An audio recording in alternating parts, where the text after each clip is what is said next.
Podcasting 2.0 for February 19th, 2021, episode 25. Can't drive 55.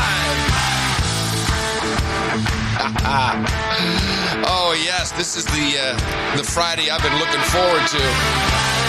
Been without power for a bit, been freezing my butt off. You're not dead. I'm not dead, that's right. And of course, it's not because I'm doing a podcast that I'm always looking forward to Fridays. It's because I'm doing a board meeting of Podcasting 2.0, podcastindex.org. I'm Adam Curry in Austin, Texas. And in Alabama, the man so powerful he controls the podcast climate, my friend on the other end, Dave Jones. Crisis averted. We solved the climate crisis.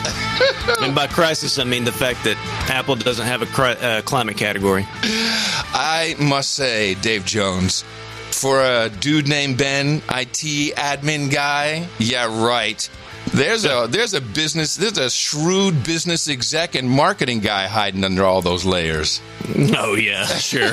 Yeah, that's me. This is real. Let me tell you how I experienced this. Now, we could talk about my week later on. It's not all that interesting. It's just I was out of the loop. I was really out of the loop. Literally out of the power loop. So, then I'm studying energy sources and all this. And so I'm finally getting back into, can I check in when I could on the Mastodon? You're like, is podcasting still a thing? Is this still a thing we do? Something still moving. Actually, I'm like, has anyone implemented Lightning yet? Oh, okay. All right, keep going. And then I see this post, you added climate, and then it's like, oh, that's interesting. And I again, I wasn't quite in the full-on mode. And then I see Cridland posting something, which I immediately perceived as snark. I'm like, what's this?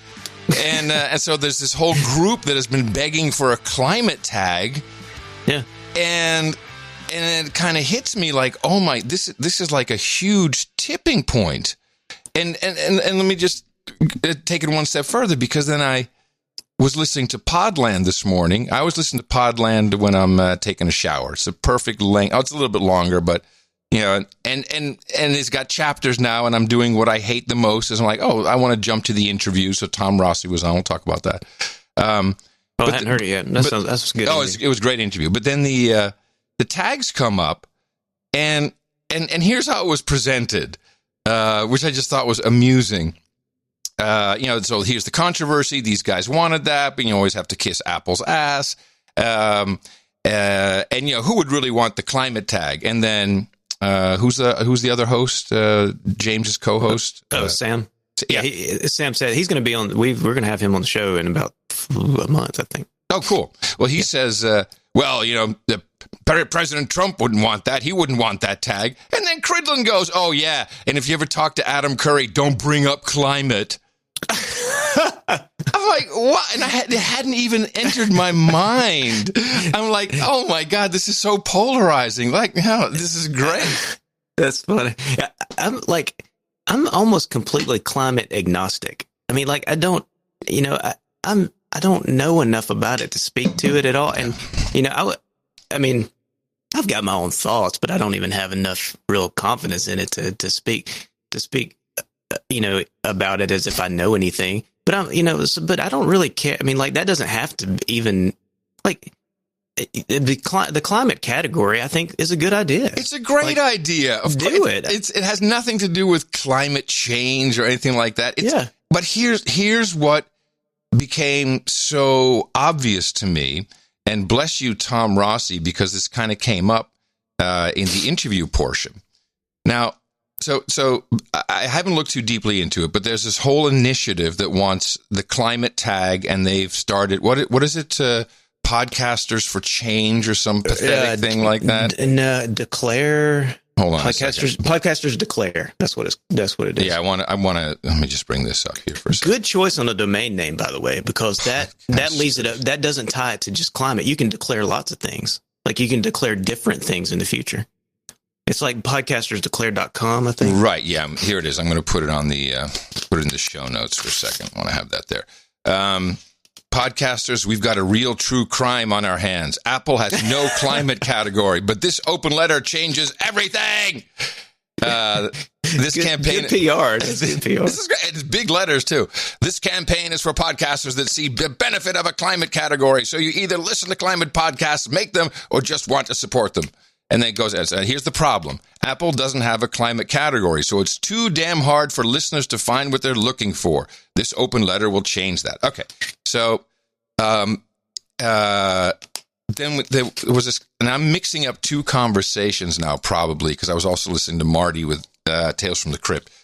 But so Tom Rossi comes on, and they're talking about all the things that Buzzsprout has implemented for the namespace. All right. And now it hits me, even though we've had Tom on the show, if you listen to him, he has a cadence and a timbre that very... Timbre? Yes, thank you. What is it? Is that like... I just made it up. Timbre? I made it up. Okay, I'll go with it. Timbre. How about this? He has a resonance in his voice. The pitch and the cadence is very close to that of Steve Jobs. And I was enchanted by it. And I was enchanted by it. Now, and it doesn't make sense I thought about pulling a clip, but you really got to listen to you got to listen to it over a couple minutes, and you're like, shit, man. It's like a very, almost between Steve Jobs calm, how I've met him, and Steve Jobs presenting. It's very interesting. I agree with that. I had me and Tom did a Zoom call thing about a week and a half ago. He was helping me kind of get up and going on Ruby in order to do the web sub project. Mm-hmm. And so he was like kind of talking me through some stuff. And yeah, it's like calm Steve Jobs. I felt he made me feel good about my lack of knowledge. Here's how good he made me feel. So I'm listening to all the tags they've implemented and have built tools for. With chapters, well, of course, they are the genesis of the transcript, but the person tag, the what have they got? The sound bites, exactly. Location, and I'm just listening to this. I'm like, and his philosophy and how they saw what was happening, and what he was in essence saying, tying it back to the climate tag, is once we have enough of a market of apps that are implementing these, and I'm seeing it. I mean, to me now, we're very close to it, but I'm seeing what Hypercatcher does. I'm seeing what Podverse does. Of course, Podfriend, and I'm seeing the Podcast Addict. Yes, and I'm seeing the content show up. I'm seeing people tweeting me saying, "Oh, I use Podcast Addict." And I want this functionality. I'm going to go over to Buzzsprout. And Right now, Buzzsprout is the backbone, I dare say, of the podcasting 2.0 revolution.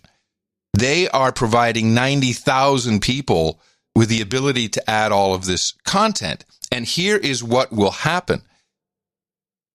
It only takes a few, and I'm hoping it's going to be NPR. And maybe it will be NPR. If we can implement the climate tag, it's such a small issue for them to promote their podcast with these enhanced features available on XYZ apps, so that people can still enjoy whatever they want to on Apple or Spotify, but any of these other apps will give them the enhancement, and I think they can drive that audience. I think they can. And so what I was thinking is I want to build on this and take it one step further. And I want to start with this feed, but I want to do it for no agenda. I want to switch my feed creation to Buzzsprout. They already do more than I can do with the Freedom Controller, which is nothing but just a lack of resources, which is, but these guys are building the tools along with it. And I want to, now they don't have the value block, but I want to put them in my value block. Oh. Because they won't charge me. So I just want to put them into a value block, and let's just see how that works. They need a node, right? We'll give them a node. Okay. I'm an expert now at giving people nodes. Right. You are. Hey, Graham, I need another code, man. Give me another node. I'll Bitcoin, y'all. I'll pay in Bitcoin. It's true. Which reminds me, David, you need to send us your Node ID. David Hypercatcher. Norman. Yeah. Yeah. So that we can kind of see what. Now, I don't want to move. I want to keep the feed hosted. And this is why I also want to put them in the value block, because I just want their creation tool. So I need to be able to get my feed out and then upload it to our own system, which is also going to save them a shit ton of money. I don't want, I'm not going to put my MP3s on their system, just the creation tool. So I need some help with importing it. Will it still work with the community chapters that are being done now? I think we can, in that transition, we might be able to solve some other problems with these community-based features. Does that make sense? Oh, yeah. No, I think that's a great idea. Because they've got, what was holding it back before is they didn't have a couple of things that you needed, like images in the chapters and some of that. But now that we've got, if you're doing community chapters, though, I don't think that you can just stick a chapter URL in there, a chapter file URL. Well, this is to be figured out. And it's also important for moving forward when someone, these types of additional features create enormous lock-in on the platform side, because and not because they're locked in with a key and we have you. It's because they have excellent tools. We still should make it, I can't tell them how to run their business, but they should probably make it easy for people to migrate something somehow. Now, back to the original point I'm making. The hosting companies have always had their eye on Apple. The podcast apps and developers have always been the sickly brother with the plague down below, who are what are those guys doing? What are those guys doing? And then kind of creating their own little world with enhanced audio features and speed listening. That's actually been quite beneficial because there's been so much time just to develop anything that would be a feature that's just the nature of it, and people create that. Yeah. What neither of those parties considered was the content. So I believe you can drive, because I'm a podcaster, I believe I can drive people to consume my enhanced content on applications and through systems that support that. Mm-hmm. And I may not be able to drive everybody, but I certainly can drive a lot. And I know this because when there's something cool happening, maybe not necessarily with podcasting, people tell me because they've heard it on some other podcast. It has a network effect, and I'm already seeing this with some of these features that we have with the chapters. Now Buzzsprout added the images. These images are starting to delight people. Just today, I didn't know this, but on my lock screen, I saw the Podland image change. Oh, cool. Yeah. Yeah. Based upon the chapter. So the audience will drive this and it's coming together so well. So I can help drive that. I have a pretty large audience. For the value block, there's no secret. I want to. We already have Max Kaiser, Max and Stacy. They're already seeing SAT streaming, but it's mainly, I would say, only from Sphinx. And from Podstation from me, because that's my main Podstation podcast that I listen to, Orange Pill podcast. But we've got this about ready to open up, and I guess what I'm saying is be prepared, because we will push these guys out of the way. They're either going to adapt or God knows what they're going to do, but they're not going to be able to keep up. This is going to be very easy at a certain point. I can feel it in my bones. Well, the climate thing, the climate tag, category tag, I did for a couple of reasons. Like, I did it quickly for a couple of reasons. One was I thought it was a good idea. I'd love a climate tag because I'd like to. Hey, I just sat through some climate here. I'd like to. Yeah, I bet you would. I know weather's not climate, but I'm interested in learning. Yeah. Number two, I did it to show how much faster the open podcast ecosystem can respond when you don't have to wait on a company to make a decision. Exactly. Good, and I think that's that's just like, oh yeah, duh, that's easy to say. But I think there's a nuance there. Is it's sort of shameful that this group had to buy a domain and build a website and do an open letter and spend more than 5 minutes of their life creating a thing just to petition and beg Apple to do no Well, that exposes a serious problem. Apple does not own podcasting. No company does. And so there for somebody to have to go to a private company and beg them to do something doesn't make any sense in this context. Nope. I mean, like if you want them to add a feature to Apple Podcast app, yes, that makes sense. But if you want them to add a feature into the podcasting XML itself, what? You shouldn't. That's not. They don't own that. Yeah. That's not theirs. It doesn't belong to them. It belongs to all of podcasting as an ecosystem. And so, like, they should be able to just, instead of spending all this time and money to do all this kind of stuff, they should just been able to say, "Oh, here's the podcast namespace. Hey guys, we should put this in," and it would have taken like a day. So I think this is all part of a much deeper issue. I don't know if it's a problem, but I do see it as it kind of goes back to my mom can't use it.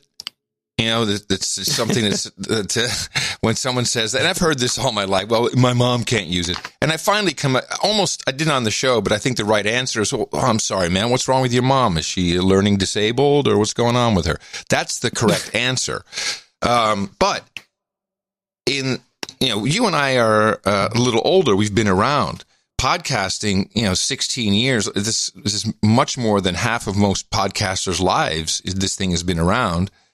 Or they've only been around for half of it. I mean, it's like there's I learned this during our blackout here.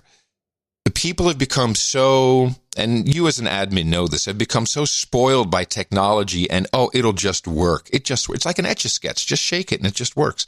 And, you see the stupidity all the time. And, the classic example being my password, it won't accept my password, we'll click the caps lock off. That's like a classic. But when I realized that very intelligent people who I like, my neighbors, and people who I love, my family, many of them could not connect the idea of lighting a gas stove, with anything other than the electric starter.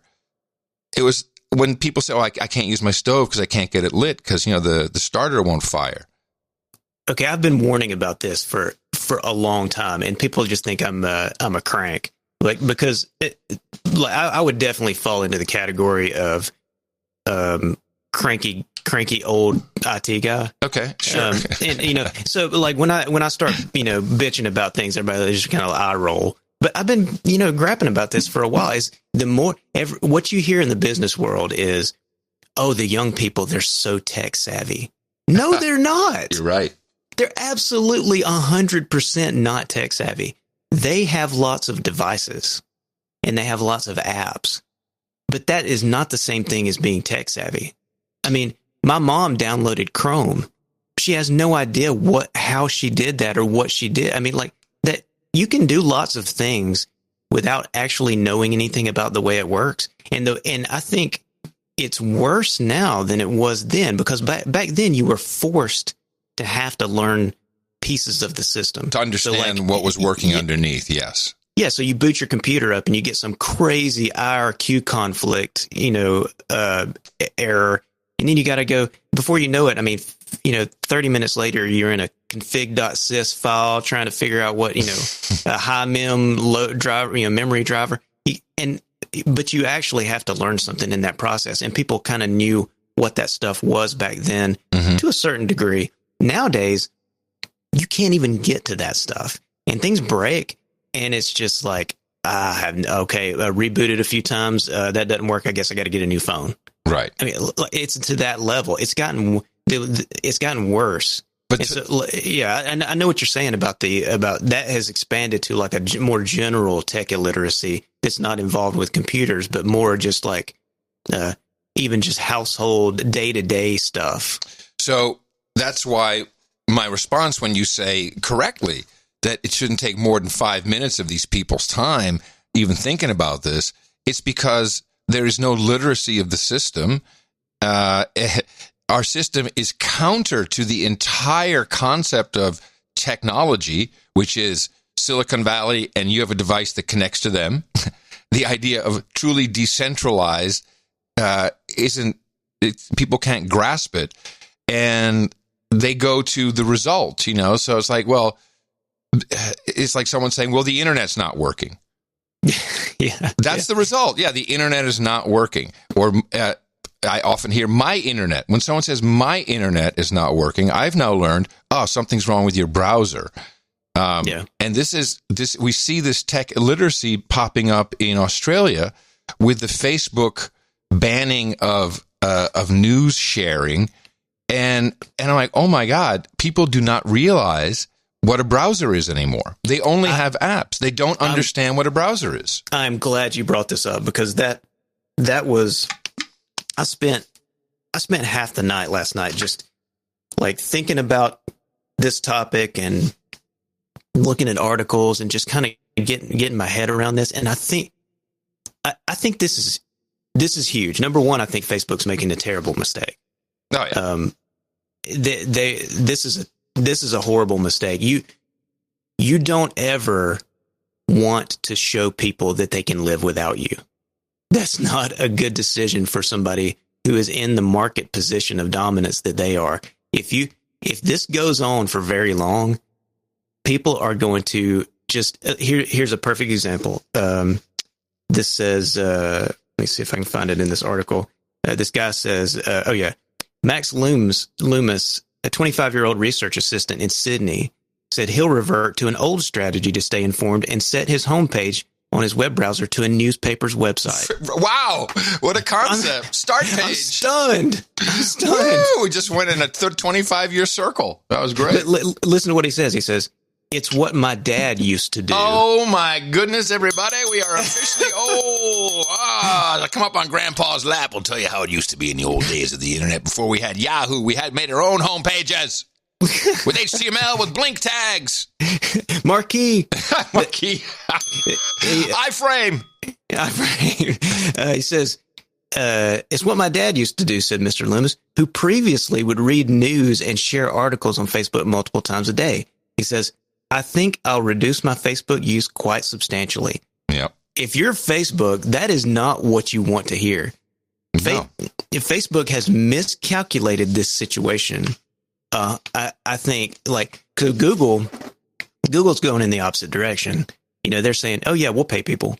We have mountains and mountains of cash. We will pay people in order to preserve our market position. Sure. And because we don't want people to see that they can have a life outside of us. And Facebook is literally so full of themselves that they think that this is going to work. They don't realize that they don't have the protection. So this is similar to like a Dish Network or DirecTV having a dispute with a broadcaster. Yes, and that's the thinking. They cut them off. Old model, yeah, very old model. Yeah, but they don't have the same protections that those guys do. No, it's called smoking your own dope.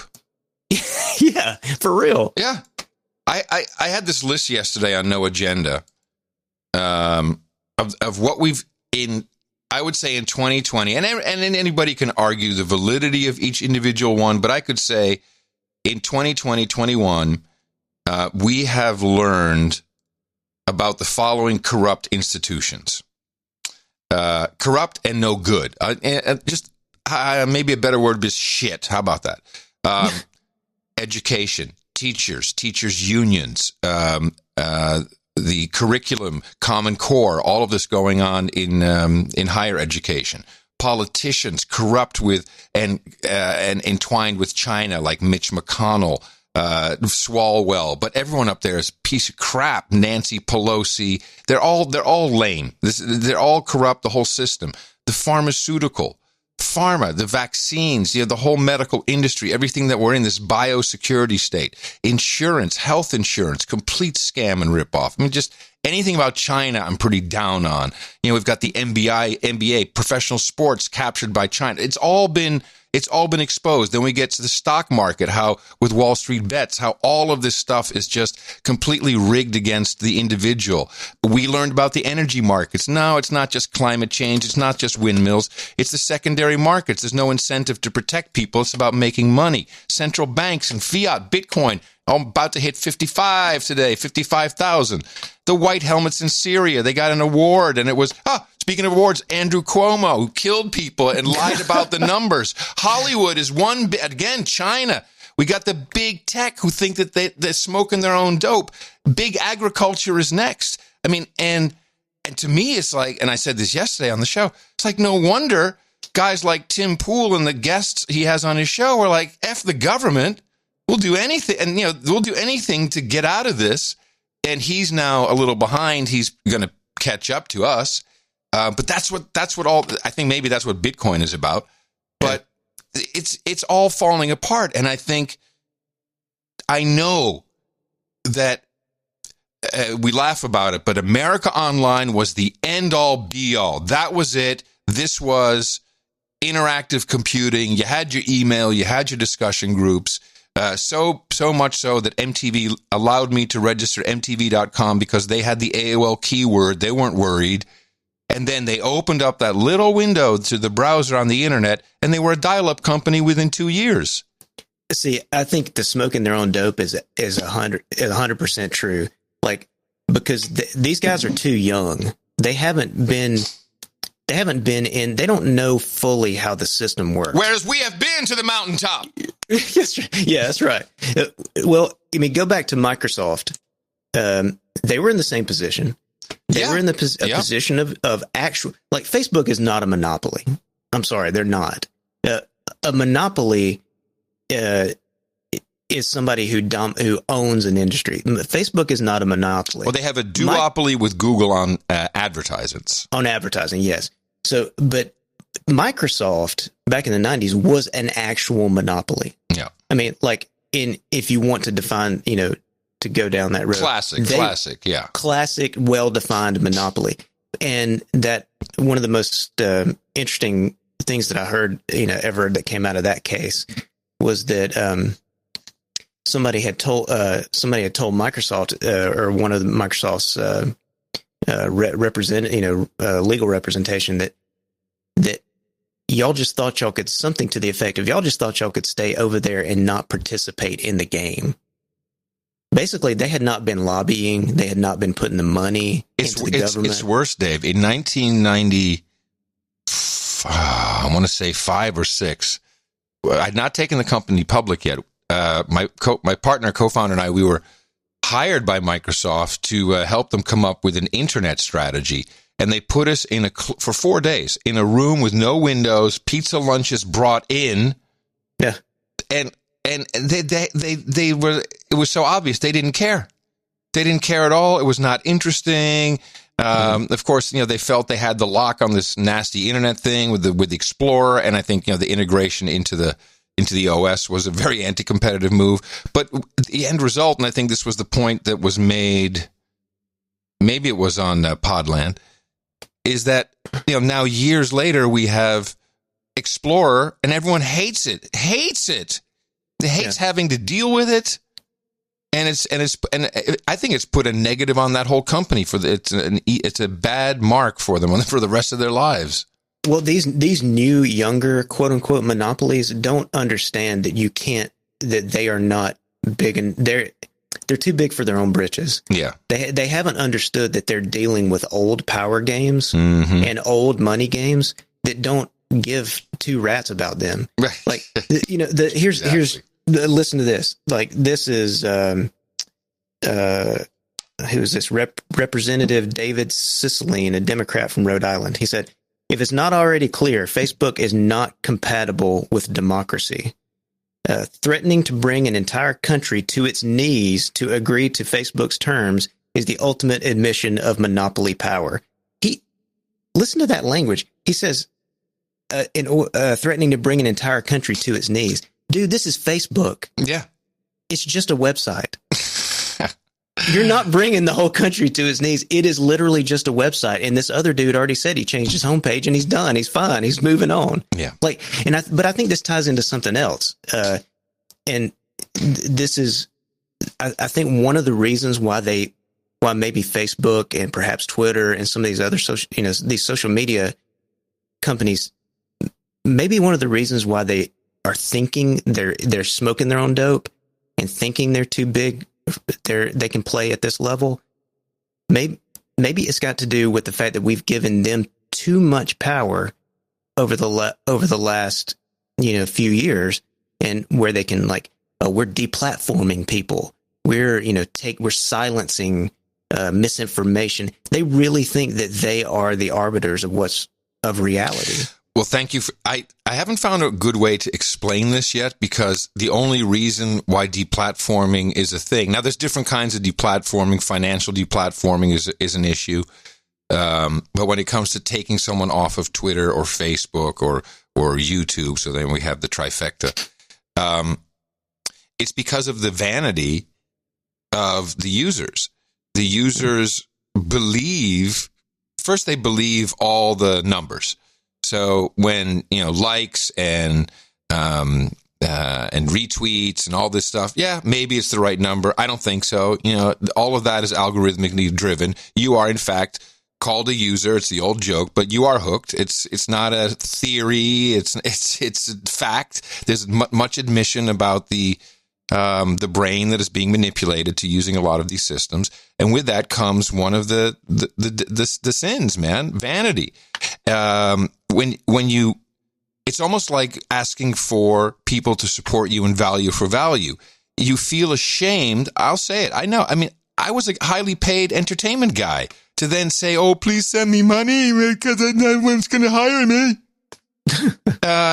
But when you reposition your head and go, "Hey, this is valuable. If you're a human being, you'll send me some value." That's pretty much the pitch right there. It's not right. It's not that hard, but it's something to get over. So when you realize that, hey, I actually get engagement and have conversations with people on platforms that are not really known, or would be better protocols that aren't the big promoted ones, the ones that flow through onto television. I mean, that's a whole ecosystem. Mm-hmm. If you think that's important to you, or that all your friends must listen to what you say because they're on Facebook, if they're interested, they can find you on these other places. So it's within ourselves. I'm agreeing with you. It's within ourselves that we have this need to be, the 15 minutes of fame. And I can say, fame ain't all that. Yeah. Yeah. No, that's that whole idea that what happens online is reality. Yeah. Well, specifically what happens in social media is reality. Mm-hmm. That thing needs to that idea needs to go away. And I think that's what I'm saying. They are shooting themselves in the foot. If they don't roll this back after, let's just say, a week, they're dead, man. I mean, they're toast in that country, because people will just find out. They'll just go back to what they used to do, which was fine too. That's the thing is what we had without Facebook. Let me say it this way. I've got a Facebook account. I haven't logged into it in probably over a year. And you know what? It's just fine. Life is fine. Nothing's different about my life. Everything is just fine. Facebook is not reality. It's just like the antitrust lawsuit against, was it General Mills? And there was this big thing about claiming that General Mills was a monopoly, and at the time, for breakfast cereal. And it was like there was this the lawsuit went on and on. And at some point during the case, the judge said, I don't think this really qualifies as a monopoly because I don't even eat cereal. He's like, I'm kind of a sausage and eggs kind of guy myself. And it's like, at some point you got to step back and say, what? Yeah. This is not really that big of a deal, because the whole rest of the internet exists. All right, so I'm going to simplify this for myself because I think this is what it comes down to, and podcasting is a part of all of what's going on now with Silicon Valley in an odd way. This is a story I've told before, but it's important to understand the one thing, and it started. Well, people weren't on. I couldn't get on Facebook back when Twitter started because I didn't have a .edu, so I'm not quite sure how they did it. But Twitter was Jack Dorsey and all those guys. They had Odeo, and Odeo was a podcast platform which was built in Flash, and you would be able to use a Flash-like studio, which would help you record. And I only saw a demo of it once, but it was like, holy crap! Then YouTube hadn't popped up yet, so Flash was not such a thing. The way they were presenting is like very impressive, and they also had a listening side to it. And the one thing they had before they never launched that podcast company, and they relaunched is Twitter. And what they had at the time. They did the impossible, which is why it didn't work. And we all remember the fail whale, because they had a system based on RSS feeds. And they were, in essence, taking the feed and saying, okay, here's your TL, here's your timeline, and you can add things to your timeline by following someone. So they changed the model from subscribe, which was a laborious right-click, copy, switch apps, paste process to subscribe to feeds. They changed that into a centralized way to subscribe. And this was the only thing that could not be fixed in the decentralized model. Dave Weiner had no idea for it. No one had an idea for it. Now we have some things like WebPub, which can function quite well for some of this publish subscribe, but that's what they had. And when that took place, Google realized, oh, this is the thing. This is what people want. They want a feed. So everyone creates a stream, a feed, and then we can aggregate it, and we're going to centralize it. And we better not have. And this is important because we got to smoke our own dope. They don't want anyone to know about RSS. Because it is the one thing that can be used to get rid of all of them. RSS, creating an RSS feed, there's still ways to do it. Mm-hmm. It gives you the exact same functionality without the algorithms, which you could add in yourself if you wanted to. Mm-hmm. And it's truly decentralized. And so when it comes to people don't know how stuff works, that's the genesis of social networks is RSS and a centralized subscription mechanism. That's it. Yeah. And Apple provided the same. They had the iTunes widget, and because they were trusted enough, because they had the one-click centralized subscribe. That was the power. So if we can replicate that, which I think we already kind of are doing, it's we're doing it in a distributed way. The centralized part comes together on your app, and weaker links in the chain like the index, although we can replicate it and we could, and eventually distribute it. Yeah, we're going to fix that. Yeah. We're going to fix that. You see, my point is like all of this could come down, including Apple and Spotify. And when you have innovative tool makers like Buzzsprout, who are really playing into, okay, we understand the type of user we have. We're not going to try and change them, but we're going to make a damn good output based upon what they want to do with the technology. Well, that ties back into why, at least for me personally, why I am so anti moderation within the podcast space. Is because as soon as you allow as soon as you allow an entity to pop up as a moderator, you end up with things like Facebook, Twitter. I mean, you end up with once you grant. Well, that's the separation of creation and aggregation. That's the thing right there. An aggregator should ban whatever they want their users not to see. Do whatever you want, but a provider shouldn't be banned from getting in the system. Play. I didn't know if we were going to do this today. Let's see. Play and I hope I may be horning in on Mo's turf here, but I brought some Malcolm X clips. Oh, no. It's just as much my turf as it is Mo's. Okay. Right. Malcolm X brought us together. Well, I'm about 22 or 23 speeches into Malcolm X's catalog so far. And I can tell, let me say this. Malcolm X, I now believe, is like, how do I want to describe him? He's one of the greatest black philosophers in American history. Let me put it this way. He is the real deal. And I'm going on a limb here, but this is stuff that Mo and I have talked about. Martin Luther King Jr. is to Malcolm X what Greta Thunberg is,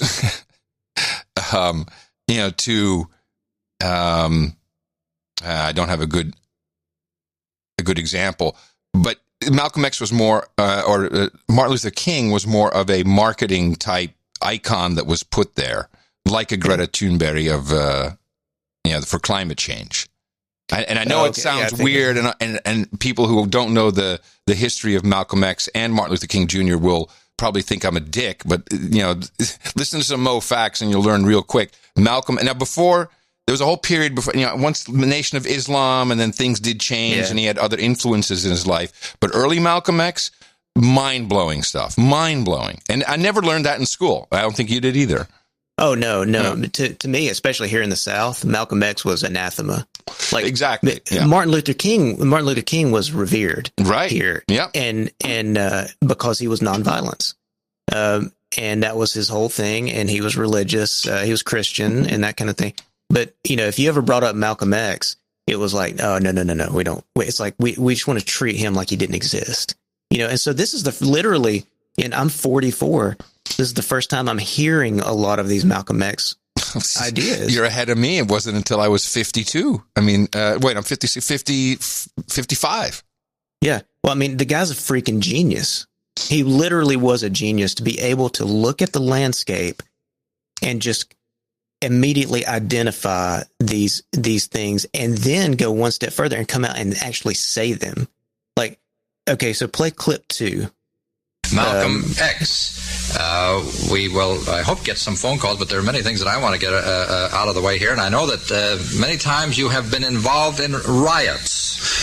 At least you have been accused of inciting a riot. There was one this spring, I think, in Los Angeles, which turned into a very unfortunate affair. It wasn't a riot. What the press initially reported as a blazing gun battle between Muslims and police, after investigation, ended up being the blazing guns of the police at innocent Negroes, 7 of which were shot down, 1 of which died, 2 of which were brothers from Philadelphia here, and one of them was shot both of them were shot in the back. One of them was shot in the spine and is paralyzed for the rest of his life. And the city of Los Angeles probably has the worst case of human rights violation, not civil rights, human rights violation on its hands that any city has ever had. And when the public becomes acquainted with the facts of what happened out there, it will look mighty bad. I don't think anywhere in the history of Mississippi, Alabama, and Louisiana combined have 7 Negroes been shot down at one time. But it happened in Los Angeles, California. Okay, so that was like 1963 or 4, I think. Mm-hmm. Okay, so play clip 3. So, if you guys did not know... No. That's not it. Clip 3 is... no, I think you got them out of order. So, that was an interview. So, play clip 2, Malcolm X inciting to violence. Oh, okay. I'm sorry. This one. That's all right. A couple of weeks ago in Jacksonville, Florida, young teenage Negroes were throwing Molotov cocktails. Now, Negroes didn't do this 10 years ago. But what you should learn from this is they're waking up. It'll be Molotov, it was stones yesterday, Molotov cocktails today, it'll be hand grenades tomorrow, and whatever else is available the next day.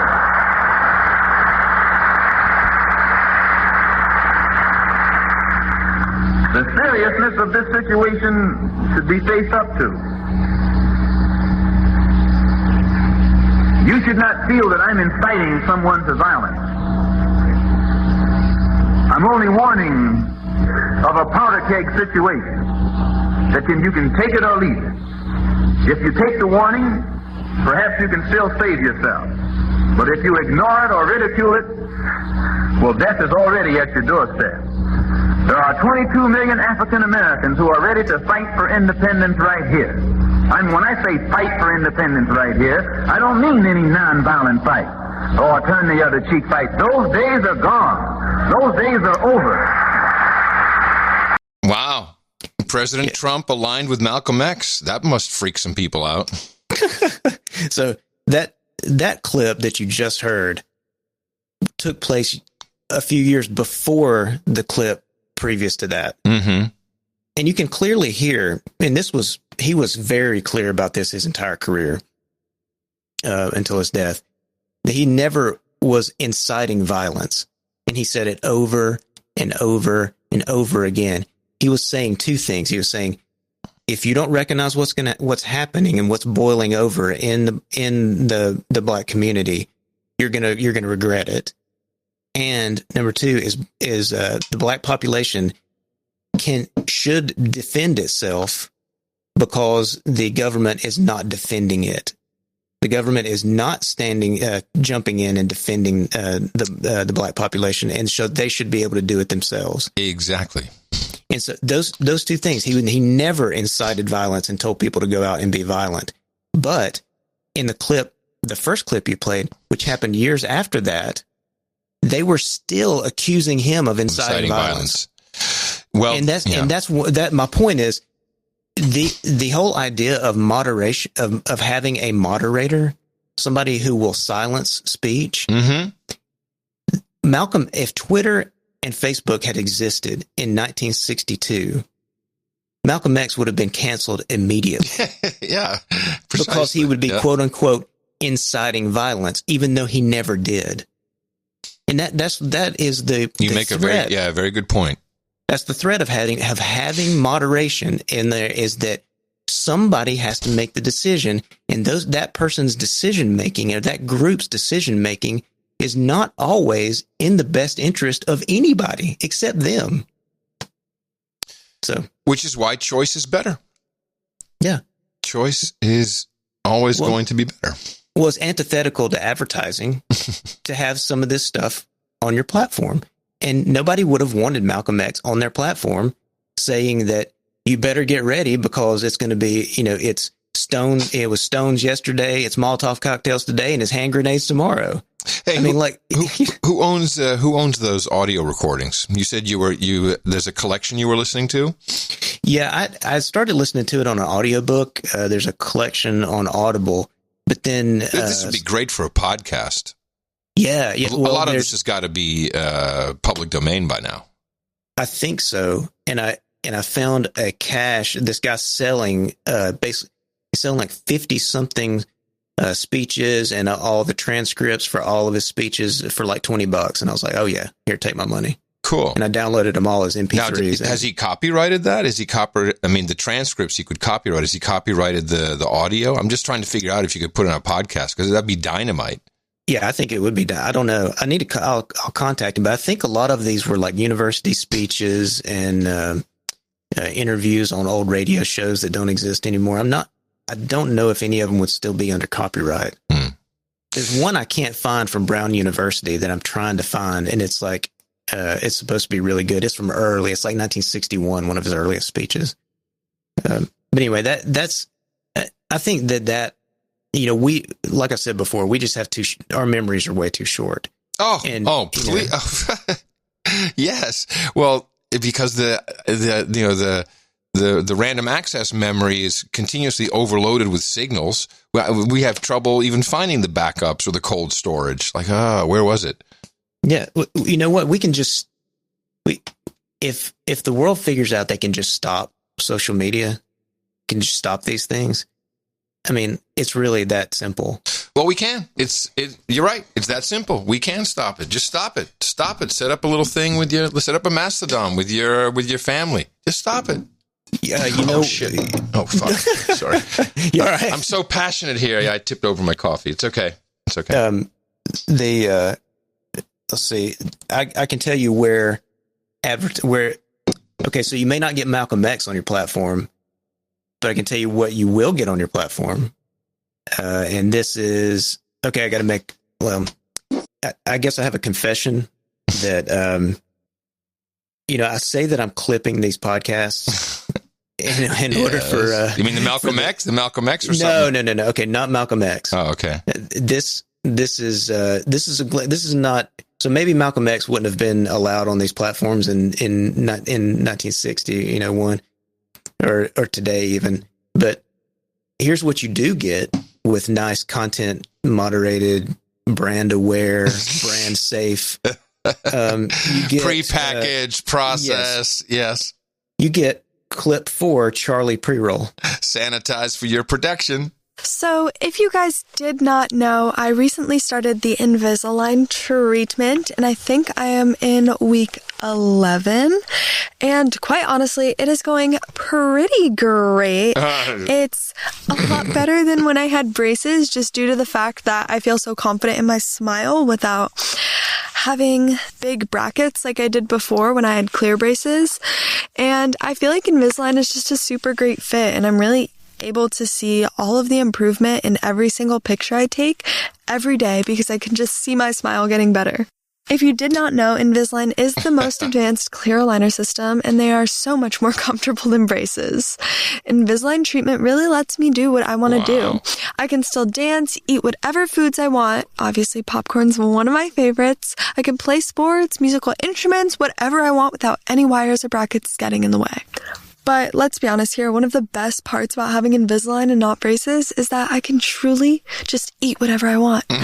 Especially for Thanksgiving season when I'm going to be eating a lot of food and do not have time for broken brackets.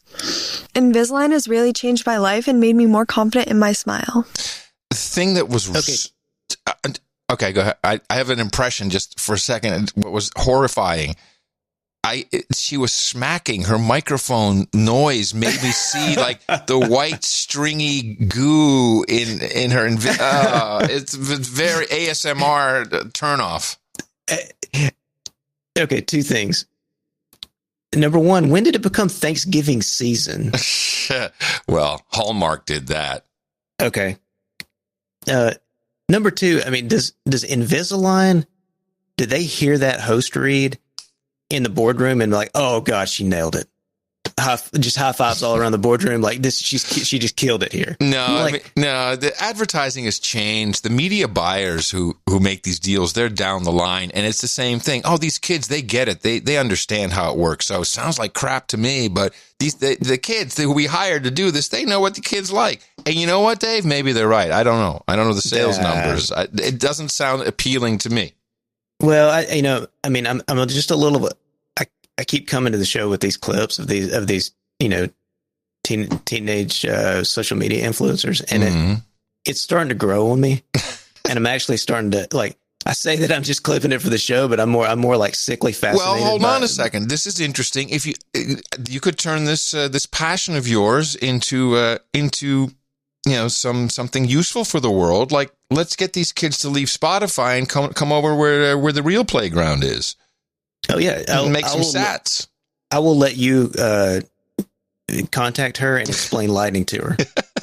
She shouldn't have to know. She shouldn't have to know. This is like this is like my secret musical shame, which is Shania Twain. I love Shania. Is she still married to Mutt Lang? I don't know, but she made a comeback. Yeah, she's making albums again. Yeah, well, she was married to Mutt Lang, the Def Leppard producer. Mutt Lang. It's like I didn't know that. Yeah. So what about her? No, it's just I'm supposed to be a metal. I'm supposed to be a metalhead. All my buddies think I'm a metalhead, but I like Shania Twain and Rick Astley and Bruce Hornsby and all those guys. Wow, see, I'm not prejudiced like that. And a lot of people always say, "Oh, you just put on the." You just put on the leather jacket. You're not really a metal guy. And I totally was. I wasn't like, ugh. I literally have a Bruce Hornsby song right next to Megadeth on my playlist. Yep. I think Bruce Hornsby. Hold on a second. Shania Twain, this is great for podcasting 2.0. Shania Twain was married to Mutt Lange. They divorced in 2010. And then she got married to, holy crap. She got married to the Swiss dude. Okay, so she married some dude for the money. That didn't work. And then no, that was first. Oh, no, she's still married to him. Frédéric Thibault, French guy. Oh, well. Let me see. Her voice is a money guy. It sounds totally different now. It does. It's like super deep. I mean, I think we have the same range. You and Shania? Yeah. Do you sing, Dave? No. Oh, God, no. No, you don't want that to happen anywhere close to you. No. Anyway. Sorry, I didn't mean to derail us from podcasting. You did. Sorry. We started with Malcolm X and into a Shania Twain in some weird way. But I did get a good ISO out of a few different ISO. Okay, all right. Let's see, which one do I want to do? Do ISO 1. Okay. It is going pretty great. Yeah, I heard that one right out there. I like that one. It is going pretty great. That's when my wife comes home. How was your day? I think it was pretty great. But here, this one's better though. ISO 3. Oh, ISO 3. My first time with podcast. Oh boy. What have we done? My first time with podcast. But see, if you want to know how to pronounce podcast, ISO 4 will tell you. Oh, geez. Hold on a second. Podcast. That's right. Yeah. Podcast. Go podcasting. That's how you do it. Yeah. Oh, yeah. Lay it down. Is anything going to get us back on track here? Nah, well, the only thing I could suggest to help us is to ask you what the hell went on this week. What did I miss? I saw, because we're on our break with namespace. We're taking a little moment here for people to start implementing some stuff. And what am I even doing? Now it's time for some hot namespace talk. What's your location, person? Good one. Dame Jennifer said that the category stuff was hot. Now, I mean, I was like, I saw that too. But for real though, like I like the categories that we have. I think I like the idea of non-hierarchical categories because you can, in my example was, like climate news, climate politics. Right. Like, you don't have to be dependent on that. And so then you can do climate sports. Yeah. Yeah. And so, but then, and this was, I said it kind of jokingly, but it's true. You could do role-playing games, role-playing sex. I mean, like, yeah. Like these things you don't necessarily mix and match, in ways that we might predict. So how many do we have now? How many categories? There's like 111. Yeah, so I thought 117 or something. I saw a number. Something like that. So, what's the process when another great one comes along? We just add it. Yeah, just make sure. Yeah, pretty much. Stick it in. Stick it in. Just a tip, but we'll stick it in. Yeah, we just say like, hey, does anybody else think this is a good idea? Yeah, okay, done. That's kind of it. I like it, Dave. That's perfect. There's nothing wrong with that. I mean, I'm sure there's some linguistic parameters that someone could put around it, but maybe not. Yeah. I mean, I don't know. I mean, Bitcoin, for instance, where would that fall under finance? Crypto. Oh, we have a crypto tag? Oh, we don't, but we need one. Yeah, it seems like it. There's not one in Apple Podcasts, and if somebody wants to go make a website and beg Apple to put a crypto thing in there. Or come over here, we'll stick it in. Yeah.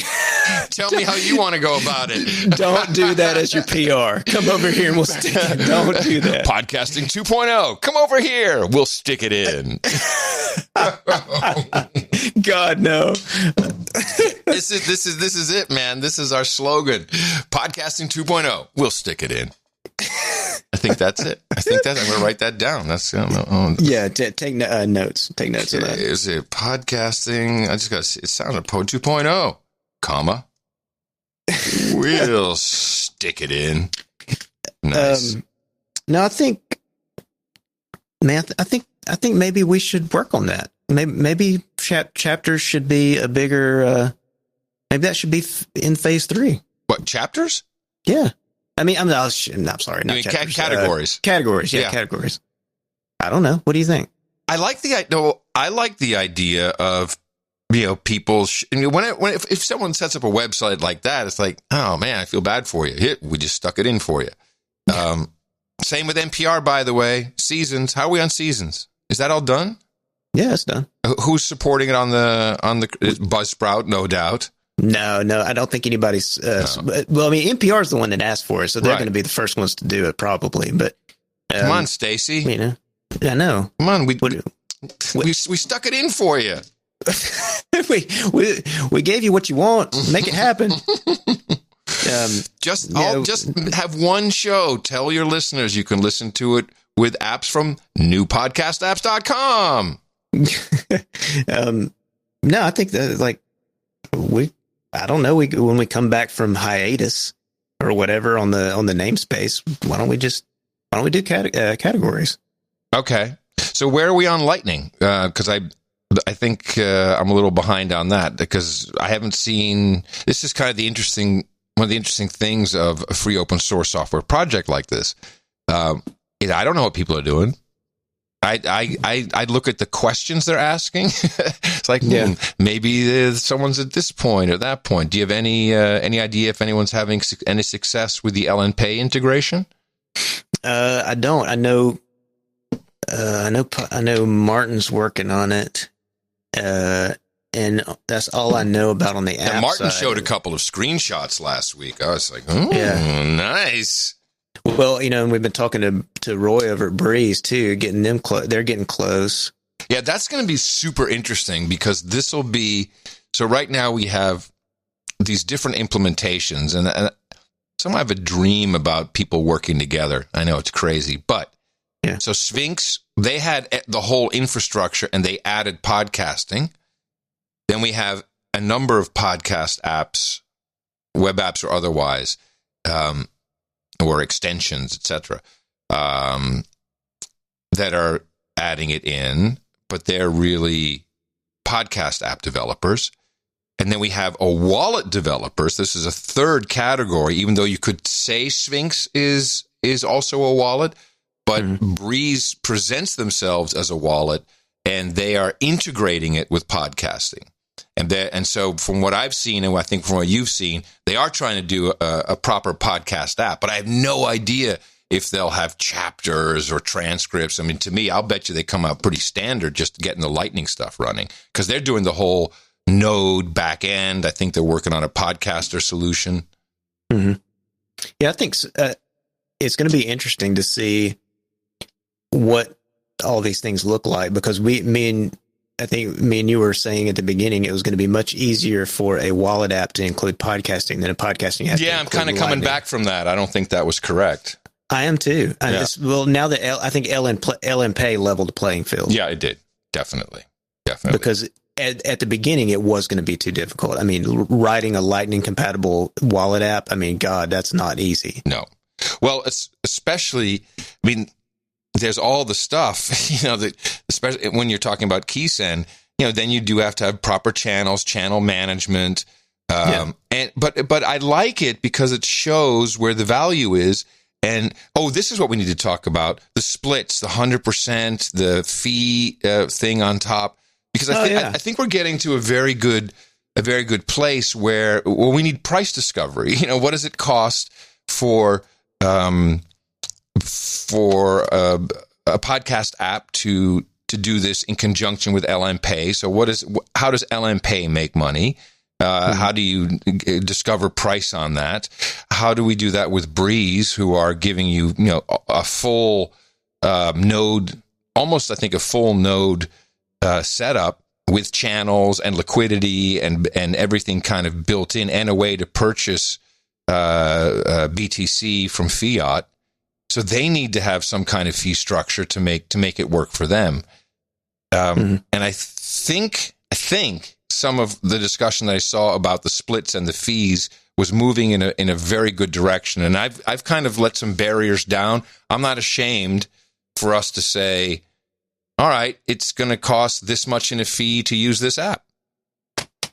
Yeah. And if you don't like it, you can use another app, or set your value slider to 0 or whatever. I think we need that when we shouldn't be bashful. And if Breez says, oh, shoot, we need 3% on top or whatever it is, because they've got liquidity. I mean, when you open a channel, you're locking up money. You're locking up money for someone who wants to use it for free. That's not going to fly. And Roy's article about inbound liquidity was excellent. Outstanding. Yes, I should add that in the show notes. Yeah, because I never saw it from that perspective before, because it always seemed like an annoyance. But when he laid it out, you're like, oh my God, this is really the way the whole thing works. This is really the key to the whole system, is inbound liquidity. Yeah, it's Lightning Economics, How I Learned to Stop Worrying and Love Inbound Liquidity. Yeah, great article. Long article, but great. Yeah, putting it in the show notes. This is very, very good to read. But I think you're right, and I think there needs to be a market price discovery, market flexibility when it comes to that. I mean, let's just say I'm an app developer and I have a killer podcast app. I mean, it's just, it's awesome. Yeah, you should be able to charge extra for it. Yeah, man, 5%. Yeah. I mean, literally, if it's that good, people will pay it. Or have some other option. I mean, that's all going to come into play. Mm-hmm. Yeah. But yeah, the whole idea of free is just over. It's that will not work. There's no freemium model. Well, I guess technically you could, but it's unnecessary. And I've been living with as a consumer and as a listener and as a podcaster, I'm delighted. Yeah, I'm getting maybe $2 a day now. Okay. And so what is that? That's from Sphinx people and who knows what else is do. I mean, there's some people out there, and you've got Podstation, and I probably spend about, I don't know. I have my value slider high, so I'm at 100 sats a minute. So yeah, I'm sending a couple bucks a day for each podcast that I listen to. Yeah, I spend probably $1 or $1.50 a day, and I think to give that perspective, before we started this thing, I was spending 0. Yes, precisely. I look at that number and go, that's 2, and we have almost nothing in place. So I just, in my head, I go, oh, next time I look at it, that's going to be times 10. Yeah, and the next time I look at it, it's going to be times 100. So I think that a couple of things need to happen, and this is going to help a few different players here.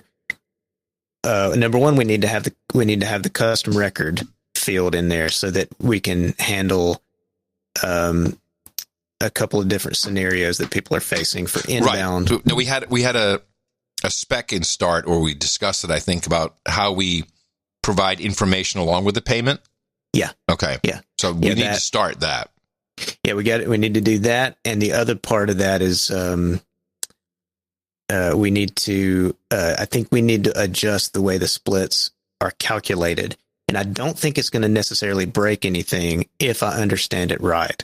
And so I think a few people suggested going away from a 100% split breakdown and splitting it by percentage, and just instead go into the concept of shares. And so you just say the split, each value recipient split is not a percentage of 100 that needs to calculate back to 100. Instead, it's just taken as just an integer, just a number that represents a share of the total. And so, the numbers can stay roughly the same as they are in percentages, and it won't make much of a difference. But it gives you more flexibility so that you don't have to be constantly adjusting calculations and making, because people are going to screw up. People are going to say, if somebody puts a value block in with 5 people in it, they're going to make a mistake and it's not going to add up to 100. And it's too rigid. There needs to be flexibility there. So if the payment, whatever the payment is, each share is just the percentage of that payment, and we don't worry about if it's 100% or not. Yeah, right. You don't worry about if it all totals up to 100%. Okay. Now, I agree. I think that's the way to go. Now, the fee, I like. How does that work out? Yeah, so that just tells, and we're already putting that in the API return. So that just says, so for us, if a podcast app is using us to get the information, it would return the value block, and then we would be in there as an extra split. But, like if you're having to say this is part of the issue with trying to adjust the 100% and all that stuff is too hard. So we go in there with a 1. Our split is 1, which would represent 1%, but it's got the fee moniker in there that lets the app know that we're not getting a share of the total. We're getting a percentage off the top, and so that says we have. You go ahead and calculate all these splits. That's fine, like you would normally do it. But before you do that, anything that's listed as a fee, you take that out first. Ah, okay. And send those key send payments, and then you do the splits. And so that would apply for instance, for like Buzzsprout. When we put Buzzsprout into our block, we would put them in as a fee. Right. So, but then that fee comes from the listener in addition to the payment and the splits. It could go either way. I mean, you could go in addition to, or it could be, taken out of the total. I don't know what the right answer is there. Okay. Transparency and surfacing of this information is the key. Yeah. And I think what I'm going to do to make that happen is I think I'm going to go into the namespace, a repository, and make a value directory and just begin to build the documents for this so that everything is explained. Right now, it's just sitting there as a tag proposal. Right. And there's not enough information. There needs to be more in there. I know you're working on that. And I just want, as a side, I really like what Brian of London made for his what was he calling, kind of like his share management tool for the feed, which I guess is the equivalent of podcasterwallet.com. Yeah. Mm-hmm. That looked nice. I think he had some interesting ideas there. Yeah, he says he's I'm a crappy programmer and all. And no, he's not. He's doing all this stuff. He's got great ideas. I think that the thing that he's seen, the stuff he's posting so far looks wonderful. Yeah. And so you are working on, I guess, in tandem with everybody else on podcasterwallet.com.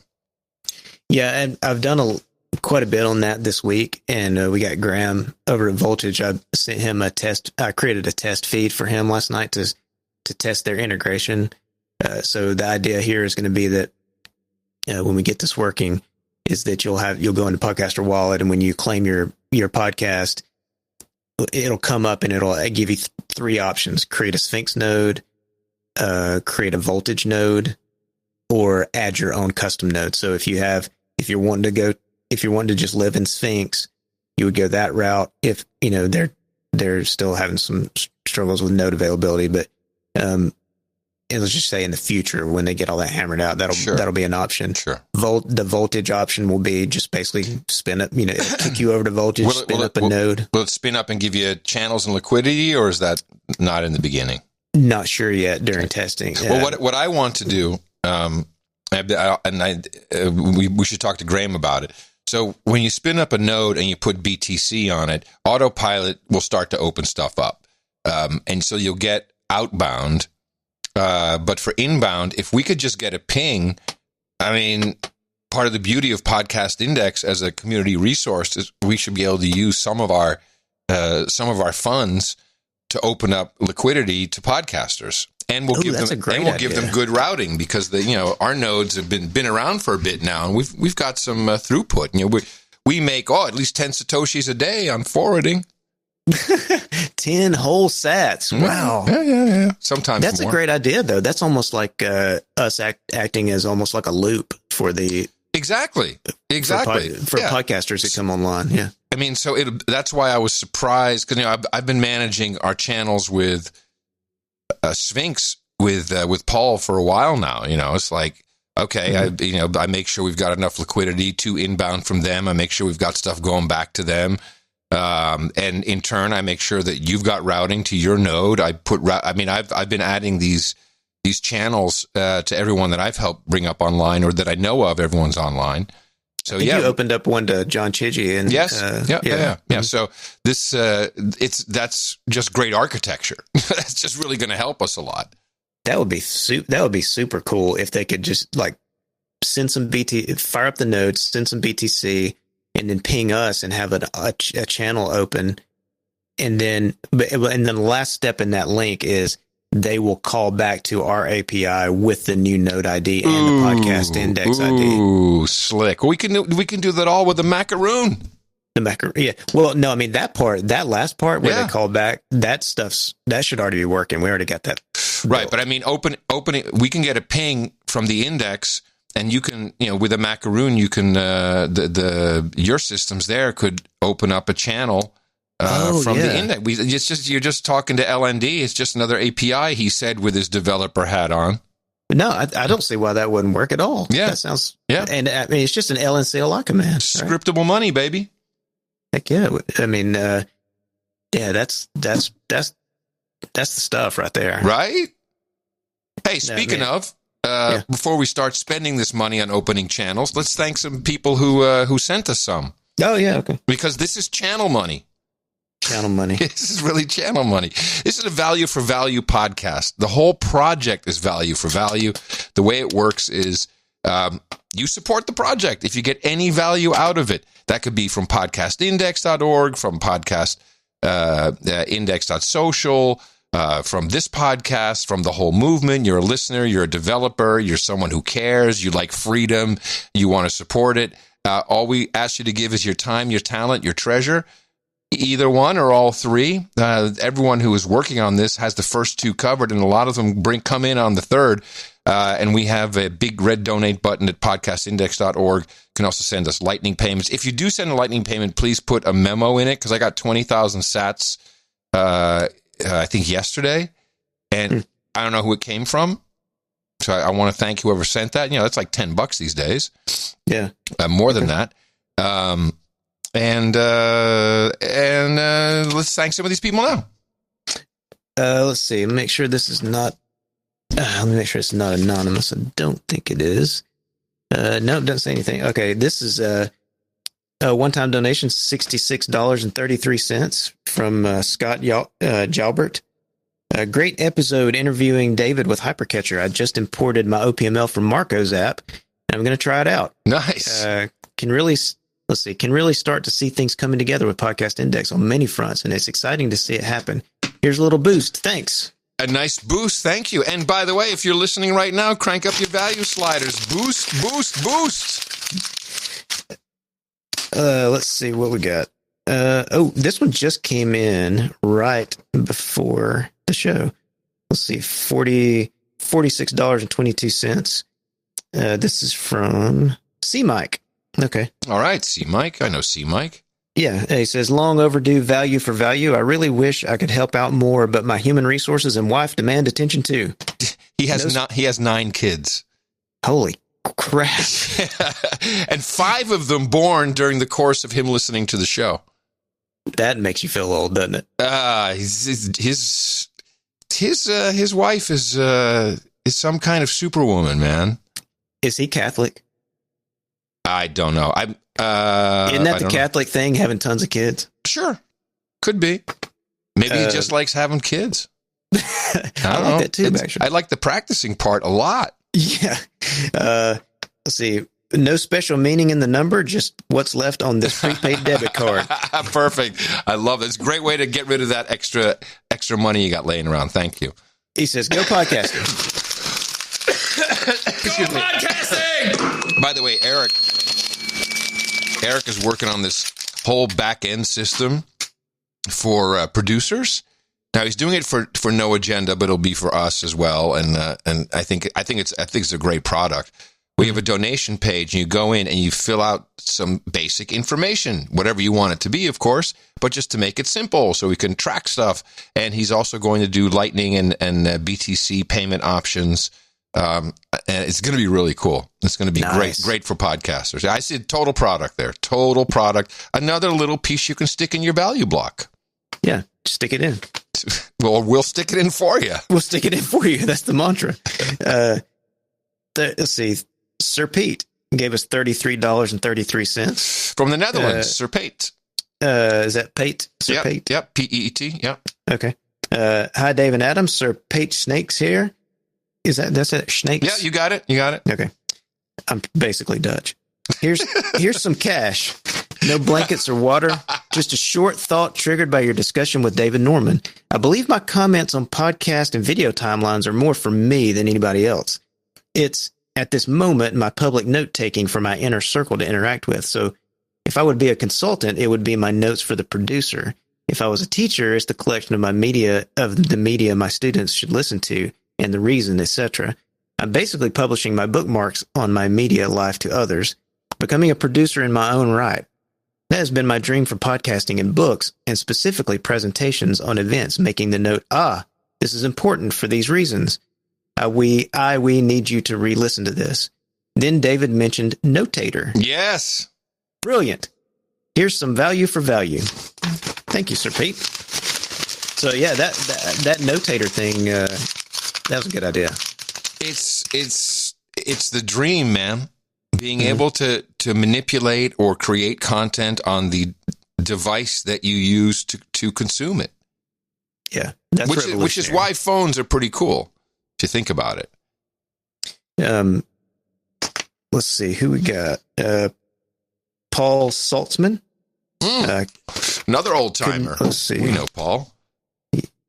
He says, greetings. I'm thrilled to see this progress and unfortunately can't provide any digital contribution. So take my monthly fiat money. All right. Cuckbucks. We love it. Yep. Cuckbucks. He got a $22.22 subscription each month, which is super helpful. Thank you very much. Thank you, that's Paul. Fantastic. Yeah, and that's going to help this month immediately because I just finished this stupid, annoying database migration, and that's going to cost us probably about $20 extra. So, I was just thinking about something. As this starts to build out, people who have $20, literally $20, as the Lightning Network and the pieces that are connected to it grows, there's a very distinct possibility people will be able to provide liquidity with opening channels and routing for podcasters and for listeners. We're going to need capacity. And it's not my Raspberry Pi is not going to handle it. We got a nice beefed up node over at Voltage, but people could put their $20 into a channel, and just by providing liquidity and routing on the network can also make money off of the whole system. Okay, I've got an idea around this that we do not have time for it today, but either next week. Well, we got a guest next week. We got Guillermo next week. Oh, nice. Yeah, he's fun. So maybe the week after I want to talk about this because it's a whole discussion. Well, you going to tease me anymore? No. Okay. No. You got to earn it. This $10 from Cecil Morgan. No note from Cecil, all right, which Cecil. is a shame. I like reading notes. Thank you, Cecil. Thank you very much. One-time donation from Cecil. Let's see. We got Sean DeSantis also gave us $10. Again, no note, just a single donation. Yeah, Thank another name I recognize for sure. Yeah. Thank you, Sean. And let's see. There's no note on this one. Chris Cowan gave us a $5 a month subscription, which perfect. Is great. Yeah. Thank you. Yeah, thank you, Chris. And that's it. That's great group, man. But we appreciate the value that you have placed on what's happening here. And that's the beauty of it. Certainly when it comes to creative work, whether it's podcasts or video, or whether it's development, in my mind, it's all art, and you can only value that once you have it. And go look up the definition of value. It is truly only to be determined by the holder of the asset. You determine the value. So we hold nothing. But yeah, now we got $5. Play ISO 2. I forgot what that is. ISO 2. Okay. I can truly just eat whatever I want. Oh. Okay. It's not what I thought it was. No, it's Dave. not what I thought it was. I don't know what's going on down there in Alabama. ISO 5 might be okay, though. Let's see. ISO 5. Oh, my God. that was really stressful. Oh my goodness, such a great show. Yeah. I'm glad you're sending me the most important clips from it. I'm really learning about this podcast. Maybe not important, but definitely the most entertaining. Wow, man. Okay, all over the map today. But I'm sorry about that. I'm all ADD. No, I kind of like it. I didn't have much of an update, and I think we still covered a lot of ground. I'm very excited to see what happens in the next couple of weeks as more stuff comes online. But I'm going to see if we can get set up with Buzzsprout, because let's just do it for this show, just to start, and see how we can work out some of the cross tool issues, if necessary at all, or if there's something I don't know. I haven't even looked into how it all completely works over there, but it just seems like the guys who are out front is Buzzsprout by a long lead, not in support but in the tool part, and that's very exciting to me. And this podcast should have as much in there as possible created with tools that are available. Yeah, it's bothering me too, because I want the person tag in there for sure. I just got that put into the index aggregators this week, so we're consuming the person tag now, and it looks cool. I'm seeing some of the playouts we got. It just looks cool. Immediately we can start doing really neat stuff with that, like a trending person's hot people, hot or not. Yeah. Swipe right. Damn it, there's Dave Jones again. Swipe left. Come to Podcast Index, stick it in. That's what I got. All right, Dave. What you doing this weekend? Do you need anything else for the next couple of days? Are we good on what we got to do? No, I got a to-do list, which is that's all I need. To-do list and coffee. That'll get me. Which is the one thing that we ran out of, and luckily we've got great neighbors. It's no good running out of coffee in any kind of crisis situation. Are you bartering coffee for hot showers? Well, interestingly, the neighbor I went out there and I said, "Hey, neighbor, you want to trade some weed for some coffee?" And he said, "You need weed?" I said, "No, I need coffee." He said, "I need coffee." Swear to God. Wait, you got this in reverse.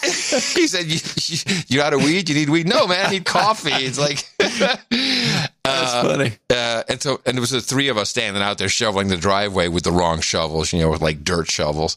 And one guy said, "I got 5 pounds of beans and everything," and so they were grinding it in the car on the 110 with a little mini grinder and stuff. It's like wampum. It was total wampum. But then his hot water heater went out. We all have the same here, which is the tankless electric, but his pipes cracked at the heat exchange, and there's no plumber. There's nothing. You're not going to get anything. Fix that. You got to just replace the whole thing. You got to replace it. And so I said, "Hey, man, come on over for a shower, whatever you guys want." And my other neighbor, now some things broke over at his house, but he does have water, and he was joking around. We're on text groups. He's like, 25 cents a shower. I'm like, fuck it, 5 cents, and we take Bitcoin. Yeah, that's 100 sats a minute, buddy. Just scan the QR code on your way into the bathroom. You'll be fine. If you have like some kind of frou-frou fancy soap, like lavender chamomile, you get a boost. Do they give you a boost? Woo! All right, Dave. Thanks, man. Have yourself a great weekend, and we'll. All right, you too. We will talk again next week for the board meeting of Podcasting 2.0. Podcastindex.org. Till then, take it easy, everybody. Bye-bye.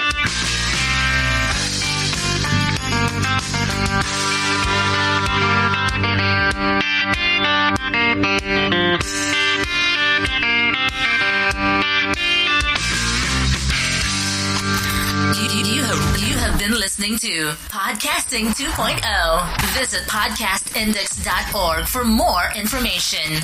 It is going pretty great. Go